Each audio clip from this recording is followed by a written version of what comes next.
Welcome back to Frontline News. I'm Cody Ann Barrett. It's now time for Frontline Business. The Bureau of Standards Jamaica BSJ has restructured its operations from an inspection and enforcement agency to a trade facilitator and business enabler. Executive Director of the BSJ, Stephen Wedderburn, revealed on Thursday that the restructuring will see the National Compliance and Regulatory Agency, NCRA, taking on the regulatory arm of the Bureau, and the BSJ will drive standards development. Mr. Wedderburn said the repositioned Bureau will also assist business through the development, promotion, and use of standards. He further noted that training, testing, label assessment, and collaboration services, as well as certification through the NCRA, will be added functions to support the new directive of the agency.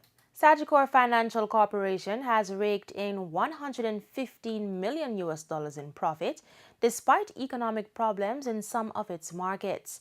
Group Chief Operating Officer Ravi Rambaran says Sagicor recorded its best overall performance since 2008. The positive financial outcome has continued into this year. Last year, Sagicor earned $115.3 million profit compared with $109.3 million in 2016. In the first quarter ended March 31, its net income was $38.9 million. It earned $27 million in the same period in 2017.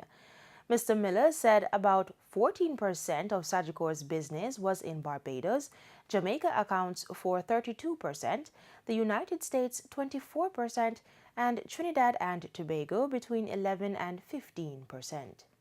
Chairman and CEO of Down Sound Entertainment, DSE, and CEO of Reggae Sumfest, Joe Bogdanovich, has landed a partnership with the global payments giant MasterCard.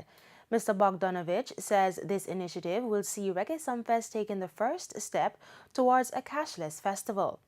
He added that with MasterCard being a leading global payment and technology company, it will assist with continuing to take Reggae Sumfest into the technological age. This is the second partnership agreement with an international company announced by Mr. Bogdanovich since the recent launch of the festival.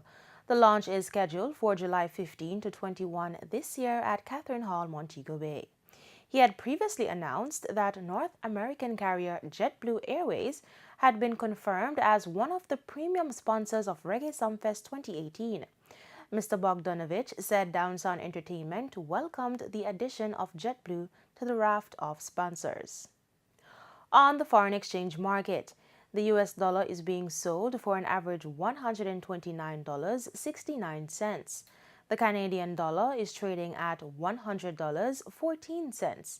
The pound sterling is costing $174.23, while the euro is trading at $152.80.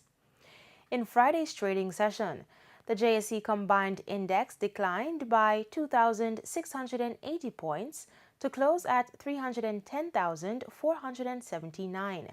Overall market activity resulted from trading in 47 stocks, of which 23 advanced, 16 declined, and 8 traded firm. The Junior Market Index advanced by 80 points to close at 3,004. Among the winners were Berger Paints, Caribbean Producers, Consolidated Bakeries, Diamond Trading, and Elite Diagnostic. Stocks declined for Barita Investments, Carreras Limited, Grace Kennedy, G West Corporation, and Honeybun. Stocks traded firm for AMG Packaging and Paper, Caribbean Flavors and Fragrances, General Accident Insurance, Jamaica Stock Exchange, and Key Insurance Company. Grace Kennedy was the volume leader with over 3 million units, followed by Lasco Manufacturing, also with over 3 million units, and Carreras Limited with over 1 million units. News in oil. Oil prices fell on Friday, extending losses as JP Morgan cut its crude price forecast after already weakening on concerns about surging U.S. output weighed and falling demand in China. Brent crude futures fell $1.04 to $76.30 a barrel. U.S. West Texas Intermediate WTI crude futures recovered some earlier losses to trade 61 cents lower at $65.33.